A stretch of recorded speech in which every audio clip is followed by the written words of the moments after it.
ng mga tatanda. Yeah. And lawak. Ganda po. Po. Ganda. Lawak ng pool. So, then, ito naman po yung parang function hall nila. Sobrang laki. Yan. Yan. Then, ang iba naman po ang rate dyan. Ang rent is, 1K.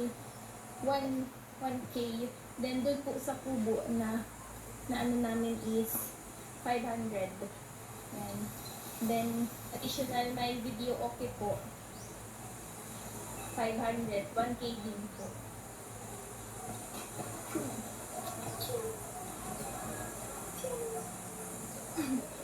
Wala pa po sila mama.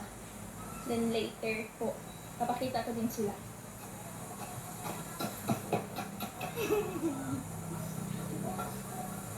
Yep. Sila mga